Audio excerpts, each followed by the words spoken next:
Hi, I'm Allison Lawrence bringing you Talks on Your Walk. I'm going to talk about half-heartedness today, and I'm going to use in the book of a story in the book of Second Kings, and it's about a story about Elisha.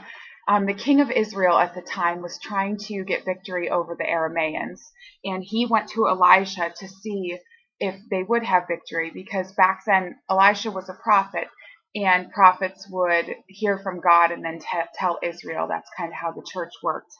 But anyway, it said when he went to him, it says then, and I'm in 2 Kings verse 13. It says, then Elisha proclaimed, "This is the Lord's arrow full of victory over Aram, for you will completely conquer the Arameans at Aphek.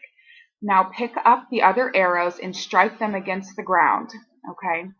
So the king picked them up and struck the ground 3 times, but the man of God was angry with him. He said, "You should have struck the ground 5 or 6 times, he explained. Then you would have beaten Aram until they were entirely destroyed. Now you will be victorious only 3 times. And this is an excellent lesson because it's not the fact that, the Elisha said, strike the ground with these arrows.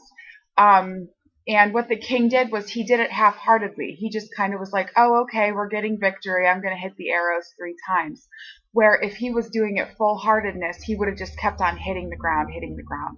And I'm not trying to make you feel guilty or anything today, but what are you doing half-hearted in your life? What is something God put in front of you, something that is totally your heart and your passion, but you're only doing it half-heartedly, and you know that you have the victory in your life and the things that you need?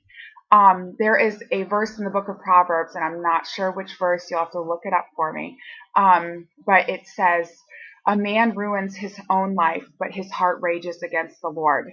And that is such a convicting verse to me because you have the choice to do these things. And God has opened up the doors and certain things for you to be able to do. And what is that? And what choices have you made to kind of ruin your own life, but you're blaming God for, blaming others? I want to encourage you today to take the responsibility for your own life, but also that if there is something that you're doing half-heartedly, speed it up, start putting your heart into it. If you don't have the strength or the heart that you know you need more heart, pray and ask God to give you more passion and give you his strength to get you through this so that you can do this wholeheartedly because God is faithful, and leave the consequences up to him. And he's gonna empower you to do the things that are on your heart, the desires of your heart. I hope this encourages you today. If you get a chance to read, what is it? 2 Kings verse 13, there's kind of another little story after it that's like totally whoa. So anyway, just to give you a little thing, get in the Word, you guys. That's what's going to strengthen you. Get in the Bible, learn these things, seek God, and he will reveal himself to you, and it is so sweet. Have a good one.